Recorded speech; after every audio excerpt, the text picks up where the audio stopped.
Hello, friends. My name's Tami Simon, and I'm the founder of Sounds True, and I want to welcome you to the Sounds True podcast, Insights at the Edge. I also want to take a moment to introduce you to Sounds True's new membership community and digital platform. It's called Sounds True One.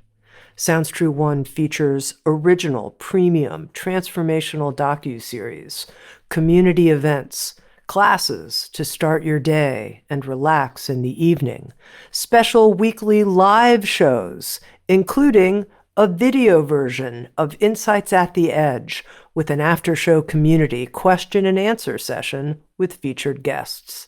I hope you'll come join us, explore, come have fun with us, and connect with others. You can learn more at join.soundstrue.com. I also want to take a moment and introduce you to the Sounds True Foundation, our nonprofit that creates equitable access to transformational tools and teachings. You can learn more at soundstruefoundation.org. And in advance, thank you for your support. You're listening to Insights at the Edge. Today is a rebroadcast of one of my favorite episodes. I hope you enjoy it. You're listening to Insights at the Edge. Today, my guest is Miranda Macpherson. Miranda is a spiritual teacher who shares an integrated feminine approach to spiritual awakening. Founder of One Spirit Interfaith Foundation in London, where she trained and ordained over 600 ministers. Today, she leads the Living Grace community in Northern California and leads retreats internationally.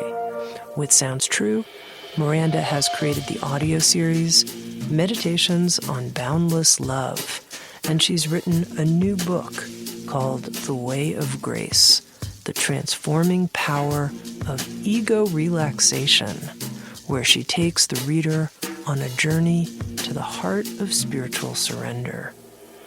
In this episode of Insights at the Edge, Miranda and I spoke about how she begins all of her teaching sessions with her students by creating an atmosphere of unconditional love, and how this atmosphere accepts whatever difficulty or challenge we are experiencing so that it can be lovingly met and experienced as a gateway to deeper surrender.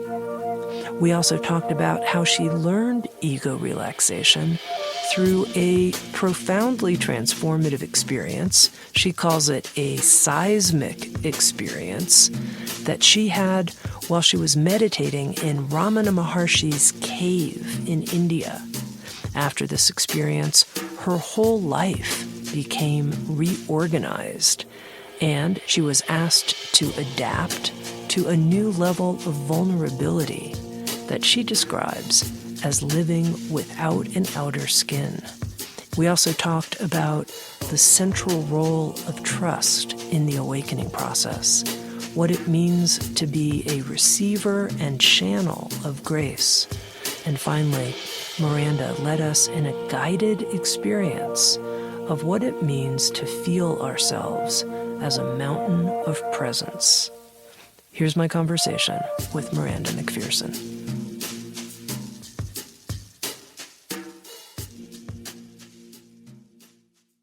Miranda, I want to begin by talking about the subtitle of your new book, The Way of Grace, which is The Transforming Power of Ego Relaxation. And I notice when I hear that term, ego relaxation, I relax a little bit. I love it. Tell me how you came to that phrase. Well, I don't know about you, Tami, but for myself, I was always, as soon as I really got cracking on the spiritual path and really went to work on my own ego, it was a very humbling experience because I could see, oh my goodness, here's fear, here's insecurity, here's control, here's defensiveness, here's reactivity, here's envy, here's pride. And it was really hard to honestly meet those parts of myself that at that time I was relating to as things that shouldn't be there, as things I had to somehow try to amputate or get rid of or push past. And over the years, I started to see that that was a particular view that has sort of trickled down through spiritual traditions that have largely come through the masculine lens up until very recently, that can sometimes lend themselves to a bit of an aggressive or macho approach at hacking away at our ego, as if it shouldn't be there, as if we should try and push past it. And that I started to see, in light of my own awakening process, that that wasn't the most effective way of dealing with it. That just like trying to get rid of anything usually is what causes it to persist. I saw that it wasn't so much a matter of ego annihilation that was needed, but of letting those parts of myself relax. And it felt like letting a hard block of ice, which is our ego fixations, be touched by the warmth of the sun. And so when you think about it, just putting a hard block of ice out in the warmth of the sun, you don't need the hacks or the chainsaw to break that ice down. The warmth of the sun actually transforms the hardness, melts it. And that's how true surrender felt to me, as a process of melting, of contacting with loving awareness these parts of ourselves that are certainly problematic if they're not addressed, but that are more effectively dealt with through love and presence, rather than pushing and forcing and aggressing upon ourselves in the name of awakening. Mm-hmm. Now, just to be clear here in the beginning, what do you mean by the term ego when you talk about it's our ego that can be invited to relax? Yeah, I'm really talking about our sense of being a separate someone bound in history, bound in defenses, bound in commentary and fear and judgment and control. And of course, when you really look at that, classically, most spiritual traditions sort of bring that back to a sense of, being a separate somebody. And paradoxically, we are a unique individual human being. And I don't think that's necessarily ego. So when I say ego, I'm really talking about our self-construct that's historically based and bound in emotive spasms and fear and hurt, that is not really seeing reality for what it is, and is therefore not fluid and free and not open to the grace and the fullness of who we really are. Mm-hmm. And when you talk about this as perhaps a more quote-unquote feminine approach than a sort of soldiering type of muscular, we're going to do something to get rid of our attachment to being separate. Tell me more about when you're working with your students and you're helping them with this feminine approach, what that actually looks and feels like. Well, the first thing is that our work always begins in a palpable atmosphere, an explicit atmosphere of unconditional love and acceptance.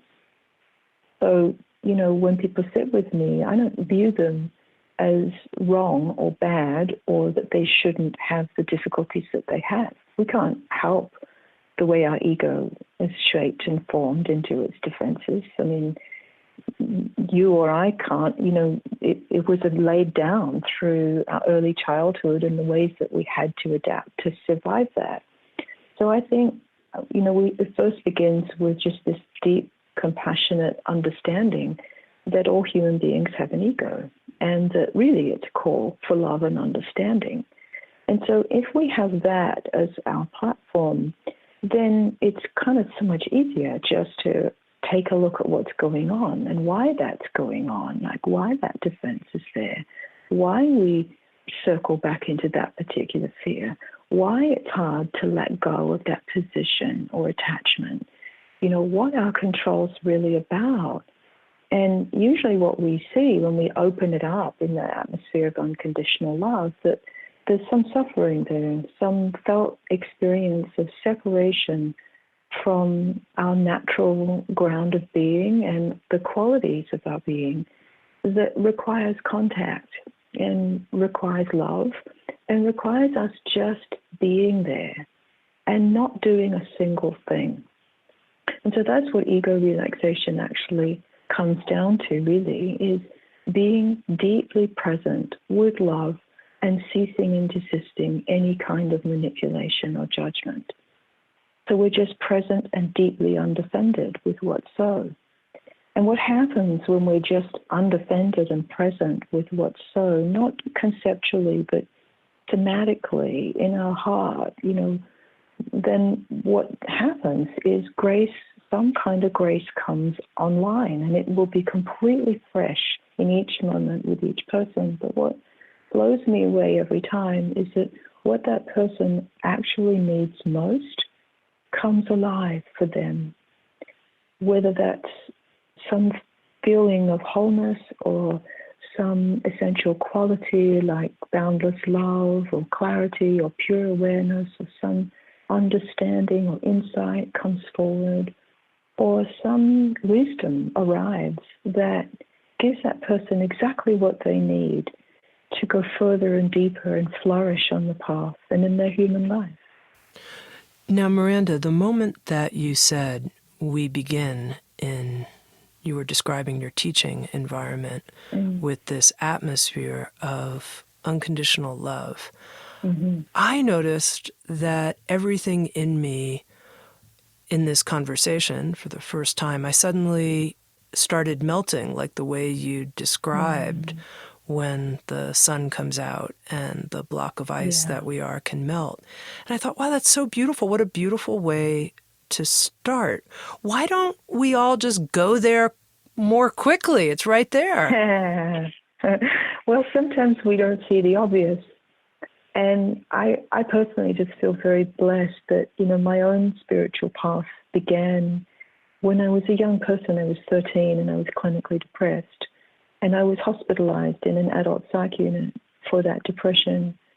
And one of the things that did for me that was really foundational was it helped me see that what we all need more than anything in order to find our own answers, to connect with what we need to move forward, we need love. And that needs to be primary. We need to be seen and contacted with love for who we are. When that happens, whatever other work has to happen happens so much more easily because it deals with the resistance and it allows space for a soul to come forward in the way that it needs to, So I just feel very grateful that I saw that very young. And so it's been very predominant in all the work that I've been doing with people for coming up on 3 decades now in different Now, forms. Miranda, how did you discover that as a young person in a psych ward? Well, it's a long story, but essentially, I was suffering deeply myself, which is why I was there. But I remember looking around and seeing, and don't ask me how I could see this, but I just did, that, we were all really suffering from the same thing, Everyone was experiencing a deep disconnection from what they truly needed in life. And that took many different shapes and forms, but the most fundamental disconnection that everyone seemed to have in common was a disconnection from what was real and what love was. And I don't necessarily think those are two things. They're really part of the same, and I was suffering from that too, So in my darkest moment, I was really found by a grace that I really can't lay any personal claim to. It came to me as a state of boundless love. And I shared about this in the audiobook Meditations on Boundless Love. But what it plugged me into was a felt sense of the infinity of love that is the ground of being, ground of your being and my being and all being, that is fundamentally beneficent. And that when we open to that, which is an experience of grace, then we have what we need to move forward in our life. And so I just saw that has to be the platform. The work of transformation has to happen in an atmosphere that is unconditionally accepting and unconditionally loving. And then, all the murky stuff can come out of the closet and it's just fine. we can see it, we can understand it. Even things like hate and envy, stuff that most people I know have a lot of shame about having and don't want to have. But, you know, if you just look at our world right now, it's pretty obvious those things are big problems on our planet. Mm-hmm. So they have to be addressed. We have to be able to, you know, look at this murky stuff, the really knotted up parts of ourselves, you know, kindly, compassionately, with discrimination, and really see what they're about. Mm-hmm. And it's by bringing all that to the light that the mystery of grace, the living presence, can transform us and bring us deeper into wisdom and clarity about how to be a real human being in our world that surely needs us to be a bit more loving and a bit more real. Mm-hmm. Now, in your book, The Way of Grace, you have a beautiful section called The Problem is the Gate. And as you're talking and you're describing some experience somebody might have, like feeling tremendously envious of someone, or you use that as an example, how could we take that and see it and experience it as a gateway? Can you take us through that? Yeah, sure. Well, it requires first the platform that I've been talking about. And so much of the work is helping people just to be present in their body, to relax the commentating mind, to let go of comparative judgment, to be kind to whatever they find in themselves. All of that, to trust enough, to have enough humility, all these things that all classical spiritual paths acknowledge as important. But once those things are there, then we can take a deeper dive. And I encourage my students to really explore something in their life that is really difficult, that reoccurs as some pattern of suffering that, despite their best efforts, is still here. Now, for most people that I know, that ultimately comes down to a felt sense of feeling somehow bad or not good enough, as if something's fundamentally flawed or missing. Now, this is usually what causes things like envy and hatred, but when we go to the actual direct experience of feeling disconnected, that there's something in us that is lacking, insufficient, or wrong, or bad, or not right, that's one of the hardest gates to open, because everything in us says, this is a terrible problem, I have to fix it, I have to get over it.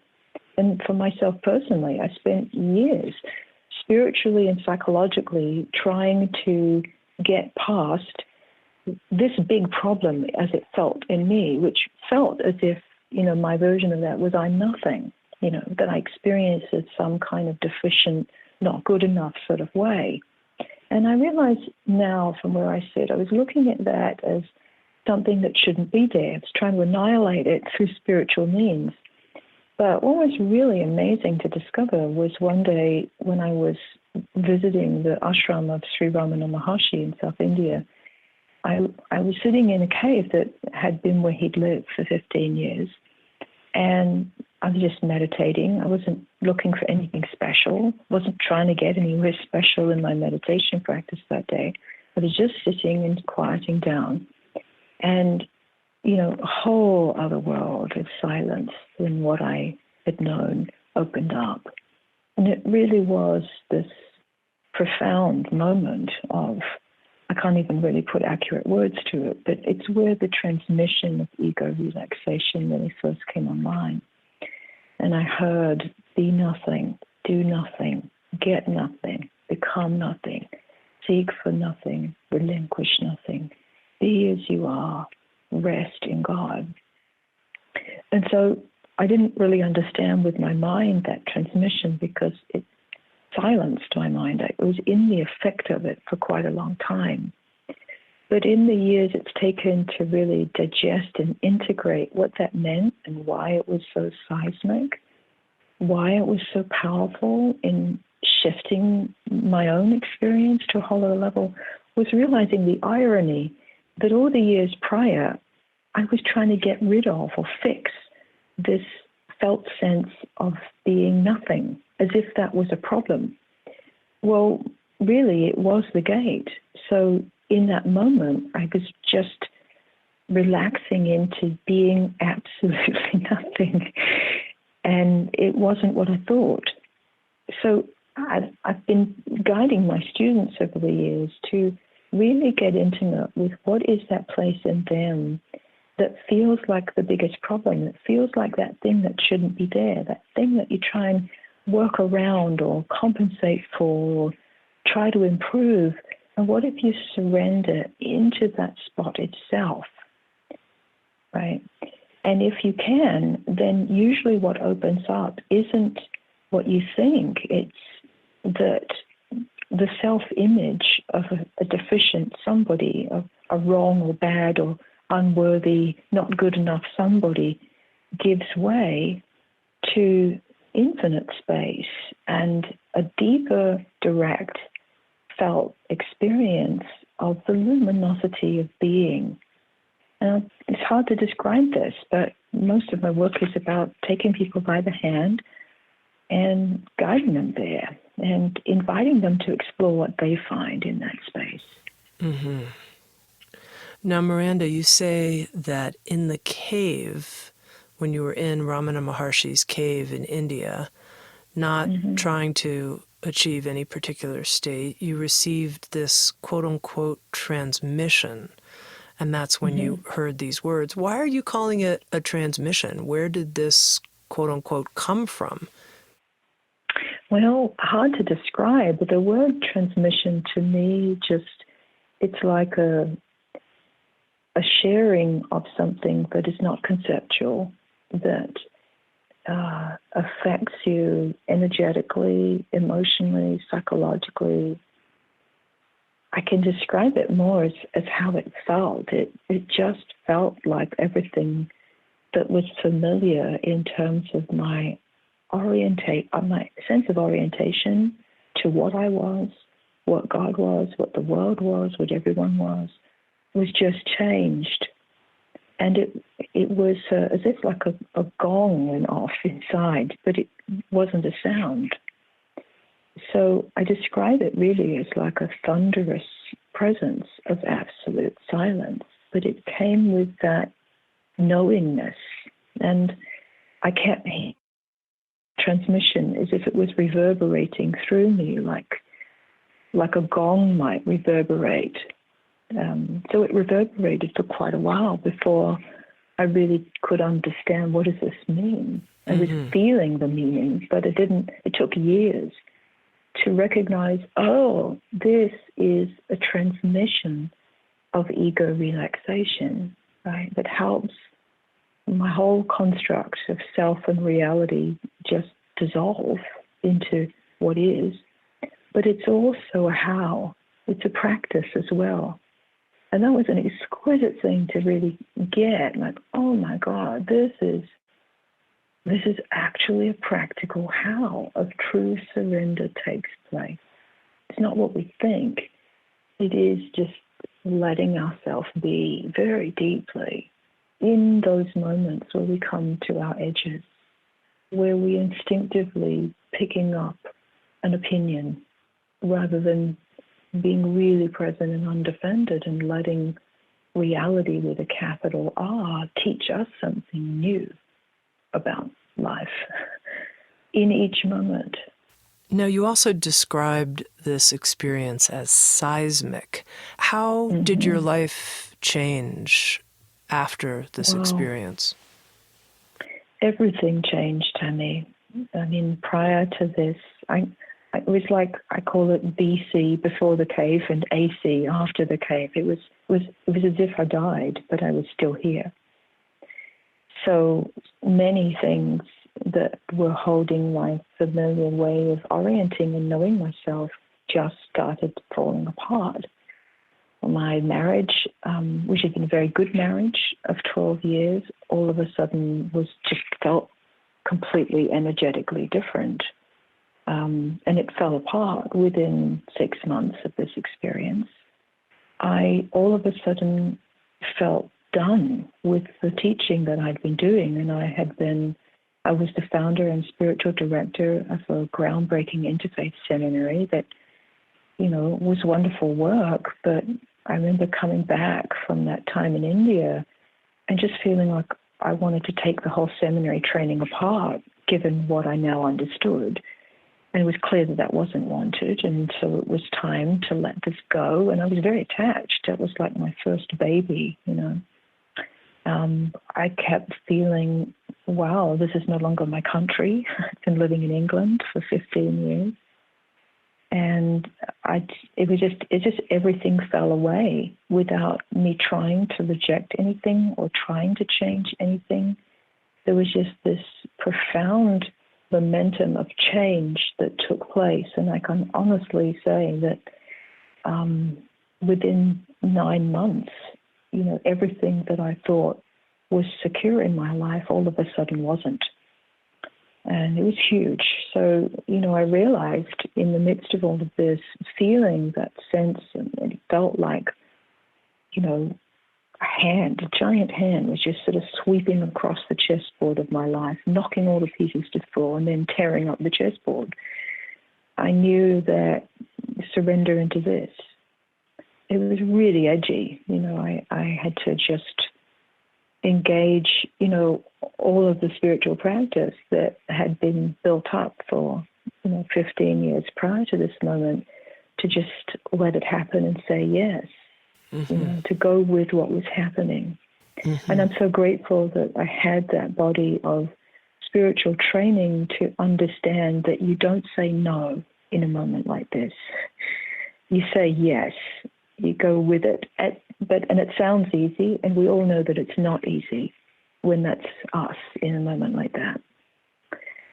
So it took a lot of spiritual resolve to, you know, accept this, allow it, move with it, you know, it's pretty Grecian in proportion. And in the wake of that, I was just listening to what's needed now. That was my moment-to-moment prayer. What's needed now?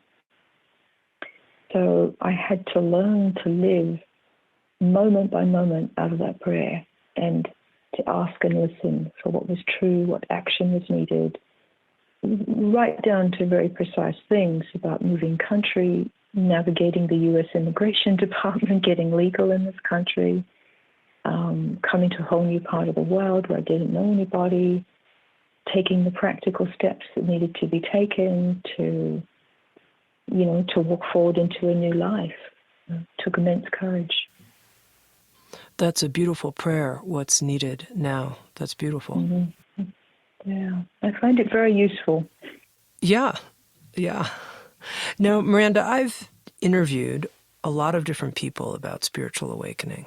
And one of the things I'm curious about hearing the story you've just described is I'd love to know what your view is, why in some people's life, awakening seems to be a very, very slow dawning process. And other people like yourself seem to have pretty dramatic experiences over the course of a few weeks that they say are seismic. What's your understanding of that? Well, twofold, Tami. I think, firstly, it's a mystery, is the most obvious answer to that question. I don't think we get to choose the deck of cards we're given in life. We just get to choose how we work with them. And yes, you know, I feel that I have had, you know, more than just this, but a few kind of very big openings. And I think that's, for want of a better term, just my karma. And I've been aware that there's a particular kind of reason why I'm here, and it's largely just bring forth this possibility for others. And I'm very much signed up for that and have been for a very long time, all my adult life. And so my primary focus in life, you know, my prayer has been, take me, use me, to be of benefit. And I've been praying that prayer for decades now, and I mean it every time I pray it. And so I think when you pray prayers like that, you know, the mystery says, okay then, you know, and shows you what you need. But at the same time, even though I describe a moment like being in Ramana's cave as seismic, and it certainly was, I think it's too glamorous just to go, oh, she had this great big spiritual orgasm and then she's done. Because that's not true. And I'm suspicious of anyone who presents awakening like that, because I feel that what that doesn't include is all those years struggling on the meditation cushion, at the therapist's couch, kind of, you know, praying deeply into those sort of knotty parts of myself. And, that when you really look at someone's spiritual trajectory, you usually see that. You usually see there has been some dedication, some inquiry, some sincere, true desire and engagement. And that was certainly the case for me. And then also, it's not just you have that big spiritual bang and then that's it. I don't believe that awakening is a fixed thing. I know for myself, I'm still evolving. There are plenty of mistakes I make. My own inner spiritual life keeps opening up and I see more, and there's more refinement and more growth and more things that open that I haven't written about yet. I'll probably get round to them when they're more integrated. So I take that view too. Mm-hmm.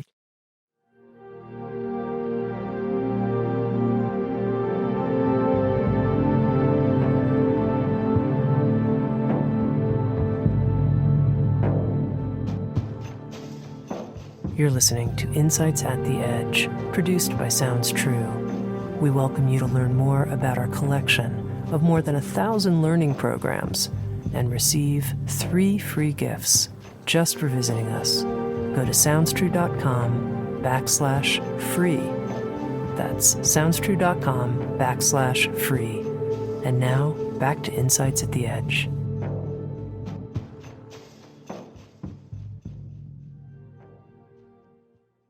Now, you said there was a certain type of resolve, I think is the word that you used, and there was an implication that there was a certain type of courage that was required on your part to say yes to the invitation that you were given, to the transmission that you received. Tell me a little bit about that. What was required from you? Well, a totality of trust. Most of all, deep humility, willingness to be stripped right back to the root, and willingness to say yes to that, the willingness just to be deconstructed for a while. And once I saw the invitation of that, and I could see that that was true and helpful, it really helped me to say yes. Because I realized that I'd gotten a little trapped in a bit of an opaque membrane that I had unconsciously created for myself. And I think we all do that. We get caught up in our roles, over-identified with our position in certain relationships, and that becomes integrated into our ego's familiar way of orienting through life. And sometimes that's beautiful, nothing wrong with it. But sometimes it creates a barrier. And so I could see that I had become a little trapped in certain places, and I didn't really know how to get myself out. So this was actually a gift, and that really helped me. It gave me the courage to actually see, while this was very fierce, it was grace, and it was ultimately going to be very helpful, even though it was likely to be edgy for a while. And so seeing that was very helpful in, if you like, being courageous, although it wasn't like I was trying to be courageous. It was just really trying to live into my spiritual practice with what was going on, to say yes to what was the plan rather than wail and rage and resist and try to hang on to my plan. And I personally, and I wrote about this extensively in the book, so much of it is about surrendering the need for control. And, I speak about that because, hey, that was the biggest part of my ego. That's been the most hard feature that I personally have had to work with, my own willfulness. So, that really helped me to really recognize that freedom and all the promises of the path really do come when we surrender me and my for thy, and that as we give ourselves back to the origin of our being, as we say yes to what's the truth, even if we don't fully understand it yet, ultimately we're given back to what's real, what's beautiful. We're given what we need. And I knew that already. Hence what I'm saying about those previous years of inner work all kind of came to support me with this this big leap that happened, and the need to integrate that and let it really trickle down through my bones and through every aspect of my life, so that actually demanded for a deep deconstruction. Now, there's a quote from The Way of Grace that I pulled out because it was personally meaningful to me, and I want to talk to you about it, Miranda. Here's the quote. After this experience that you had in Ramana's cave, I had to adapt to a level of vulnerability that felt like having no outer skin. And, here you are, you're talking about this opacity that you felt previously, that you had somehow been living with, you weren't really aware of it, and then afterwards, a level of vulnerability that felt like having no outer skin. And I pulled this forward because I think that level of sensitivity is often quite difficult for people to become accustomed to live with in our world. Oh, yeah. Can you talk some about that? How have you managed to adapt to that level of vulnerability? Yeah, well, gosh, it's a big question. One of the things that has helped me the most, and I know you talk about this a lot in your podcast, Tami, and I appreciate it, which is just really coming into direct somatic experience. And one of the things I realized about myself was that, I've had, prior to the experience in the cave, I'd had what I call a very top-down awakening. I've always had a very deep relationship with, all sorts of subtle dimensions of being, but I never really felt at ease in my body or at home on earth. That was a very predominant experience I'd had. And I realized that, I was a little blocked from the ground up. And so what seemed to really help me was, and I'm saying this to my students all the time, it sounds really silly, but I'm saying wiggle your toes, butterfly your knees a little bit, just shift your pelvis around, just actually recognize what you're in and part of, what you're held by. Not just our physical earth, but if you open to what causes all the trees and the plants and the mountains and the oceans and your body and everything and everyone, what causes all of that? What opened in me was a felt sense of being grounded and supported by this mountainous presence. It literally felt like I had like a mountain that was universal, that was sort of rising up and was supporting me just to be here now.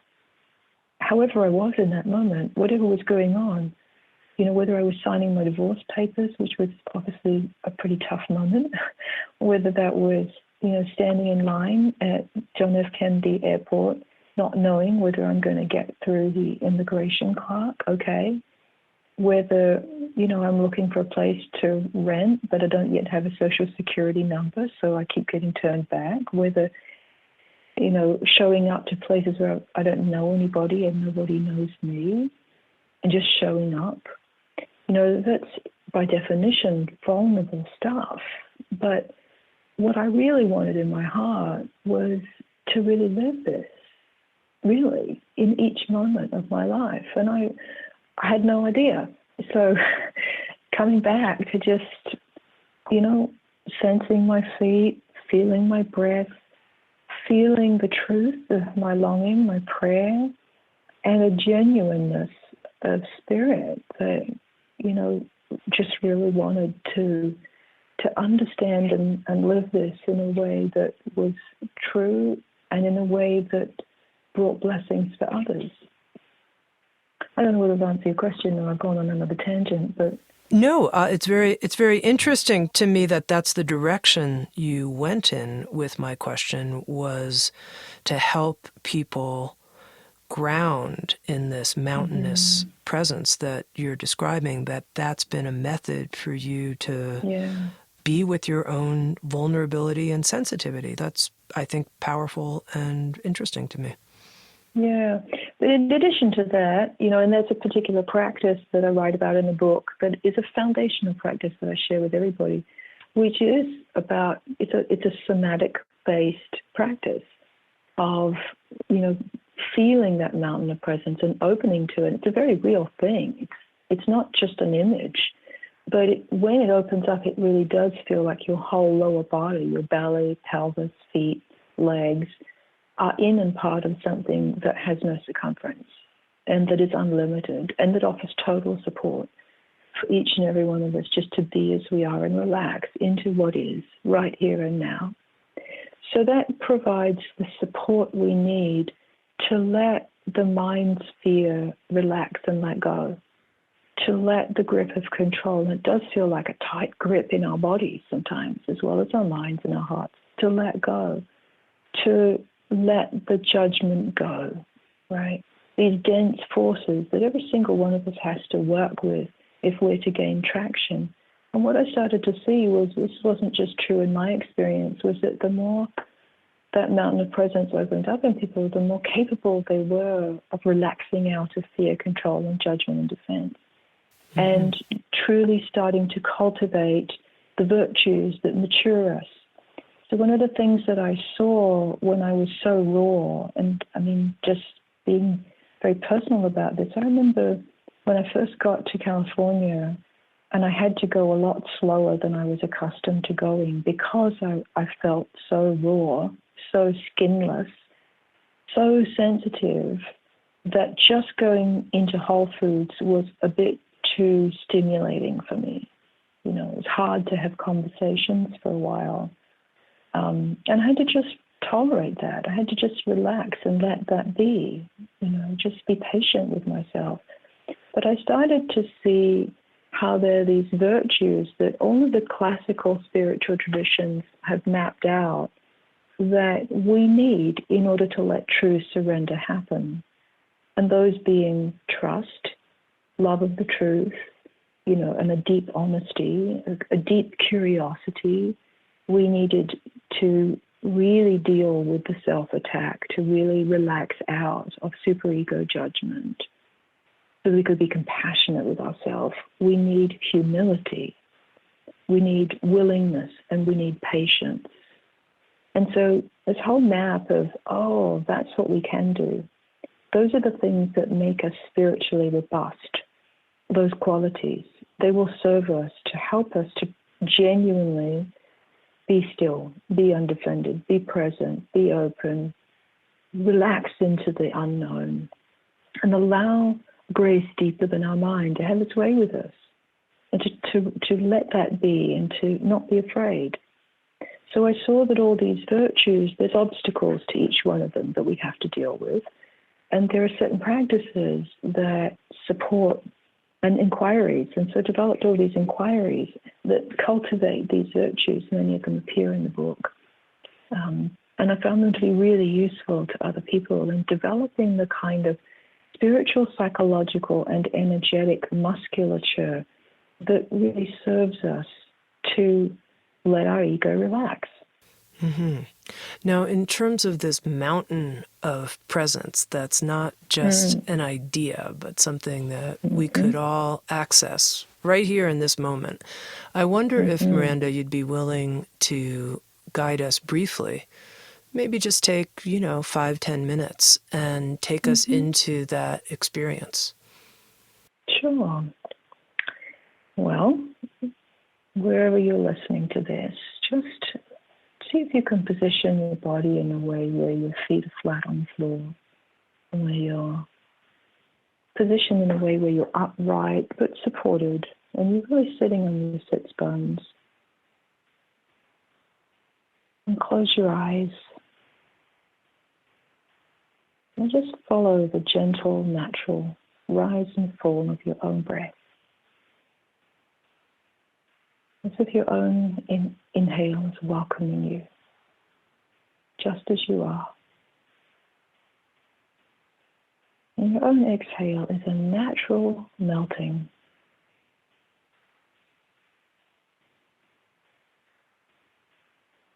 Just feeling the welcome of the in-breath, the melting of the out-breath. And on the melting out-breath, feel as if you're just sinking deeper in and down into the support that's wrapping around your body, receiving it. Noticing that even if there's something very difficult going on in your life right now, there's the support of a chair, there's support of the earth. Feel yourself melting into that support that isn't coming from your mind, that's just here. Now bring your awareness in and down, particularly to your feet. And really feel that contact with your palms of your feet on the floor.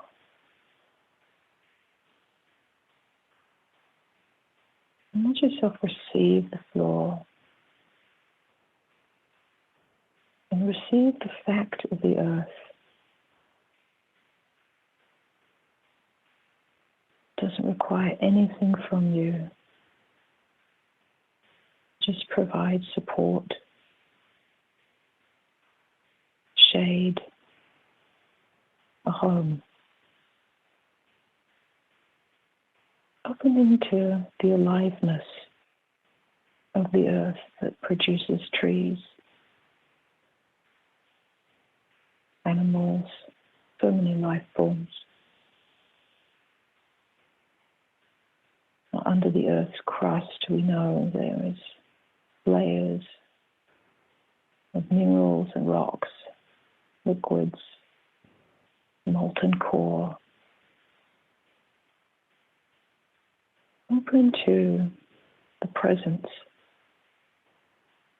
the intelligence, the power that produces all of that. The same power that causes your own body to be here in the way that it is. Melt down into that.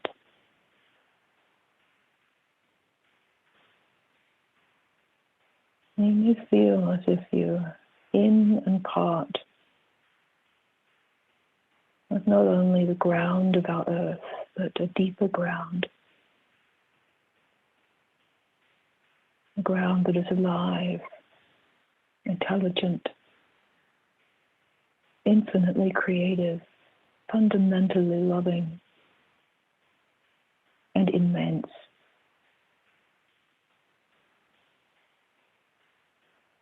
What causes that? We can't really say. So you may feel as if you are in and part of this infinite presence, like sitting in a mountain that has no circumference.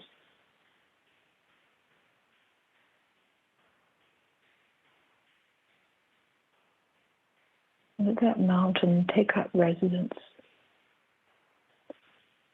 not only in your feet, but in your whole lower body. As if the tip of that mountain comes to rest in your deep lower belly, Dantian or Hara area. As if your legs, your hips, your pelvis, in and part of that mountainous presence.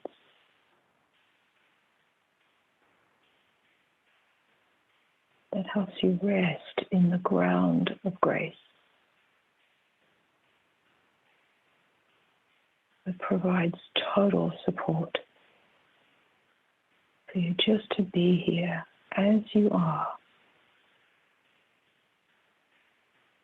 to help you recognize that you are always resting in and part of God. Very beautiful. Thank you. Yeah, welcome.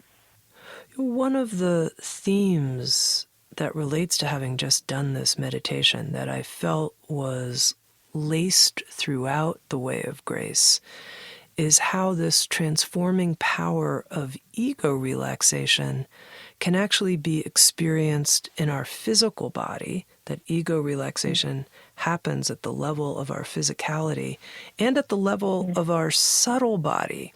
And there were various metaphors that you used for our subtle body experience that I just loved. At one point, you started referring to us as ego-relaxed human beings. This is my language, that part, but you referred to us as human fountains. That's right. Tell me a little bit about that image. I love it. Well, again, that's how it feels when I'm deeply grounded in that infinite mountain, which is how the ground of grace feels in our bodies, feels directly. We feel grounded. We're capable of being present. The blessings of grace usually feels like this sort of beautiful, sort of subtle nectar that uplifts and nourishes us, fills us in the way we need with love and kindness and joy and goodness. The transforming power of grace has that feeling of a waterfall. But ultimately, all of that is so that you and I become more graceful human beings.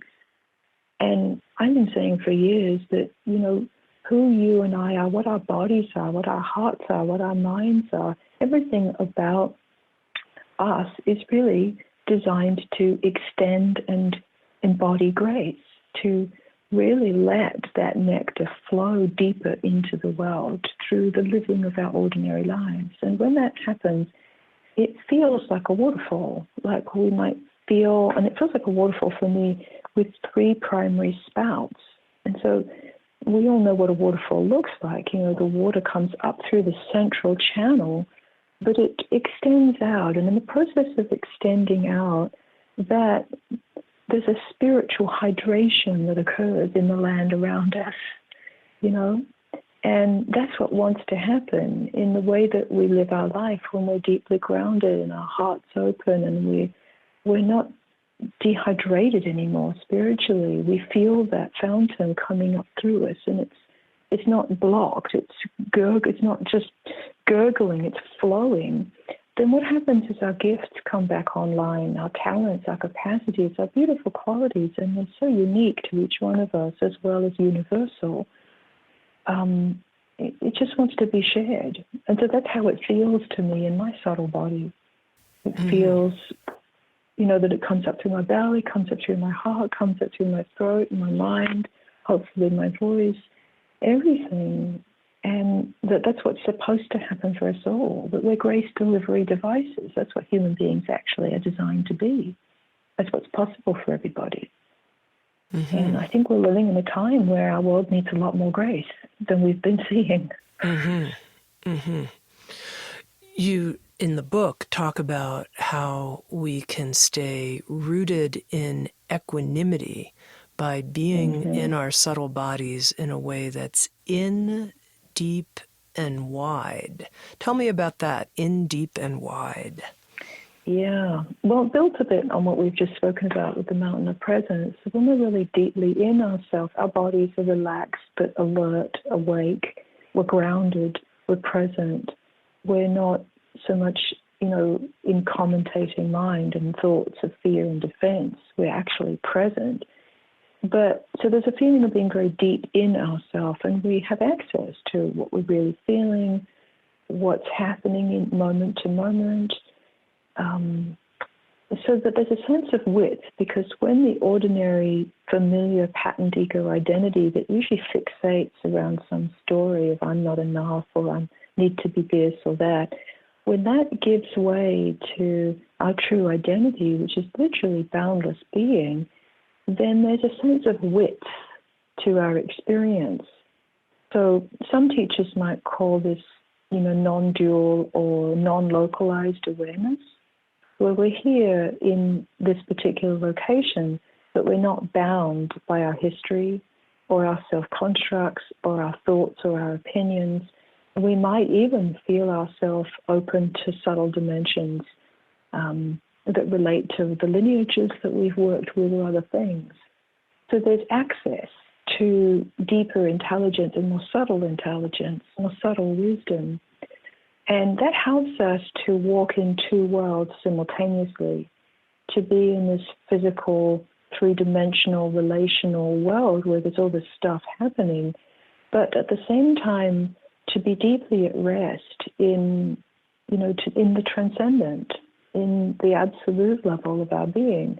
That helps us greatly to be responsive rather than reactive. And I think this is particularly important now. And I've been teaching this kind of a practice while people watch the news at night. So how to sit in, back and wide, centered, grounded, non-reactive, while we take in difficult things that are not so easy to bear, so that we can pray into, how do I show up today? What's one action I can take that would be useful, that would be helpful? Or that simple prayer I was sharing earlier, what's needed now? What's the best use of my life force today?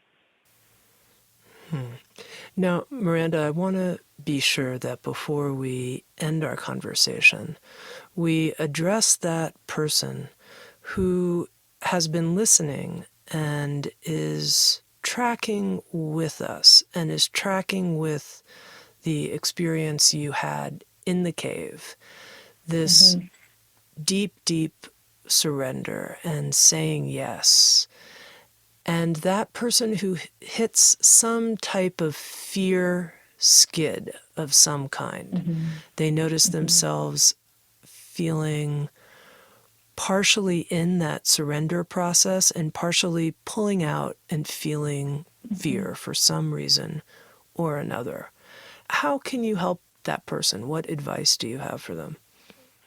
The most important thing is, don't judge yourself for where you are. You can't force surrender. You can just show up for the practice of ego relaxation, which means just being here where we are, ceasing and desisting the judgment and the manipulation, and even the subtle manipulation that can be hard to spot sometimes, of trying to get to some spiritual high. It's so subtle. The further we go along the path, the more those things start to emerge. You and I can't make it happen. That's not our job. But what we can do is show up in this moment with sincerity, with trust, with willingness. We can learn to be present to our direct experience and to become more receptive to grace. We can't make grace happen. So ego relaxation is what we can do to enter into the receptive condition and to let grace be the teacher and the leader, which is really what it's all about anyway, and what it's always been about anyway.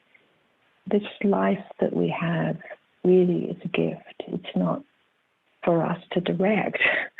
It's a gift to be lived. And so much of it really keeps coming back to trusting where you are, but also to listening to where you are and recognizing that right where you are is the map.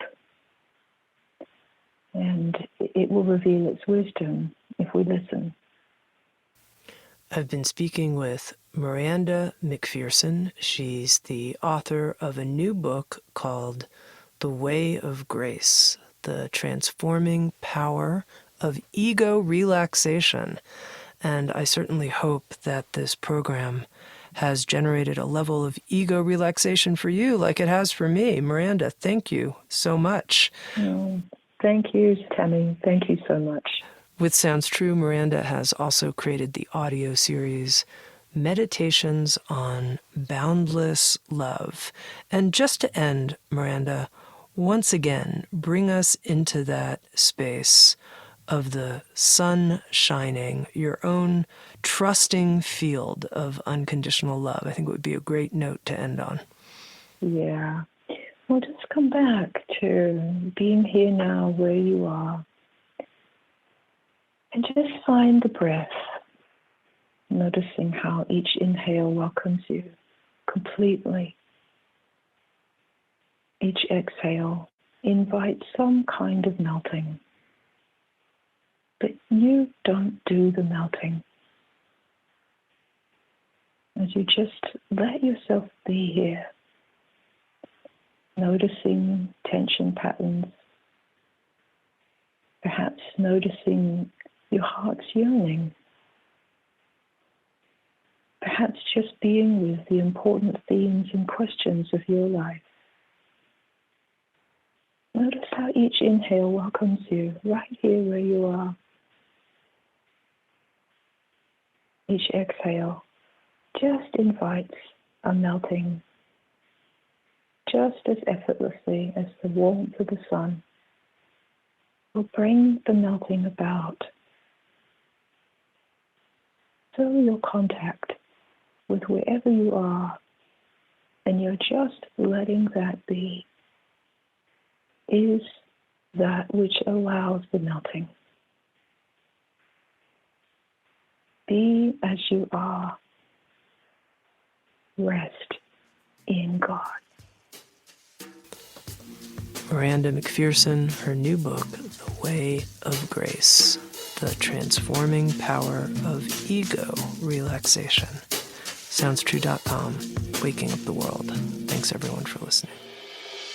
And if you'd like to watch Insights at the Edge on video and participate in after-the-show Q&A conversations with featured presenters and have the chance to ask your questions, come join us on Sounds True One, a new membership community that features premium shows, live classes, and community events. Let's learn and grow together. Come join us at join.soundstrue.com. Sounds True, waking up the world.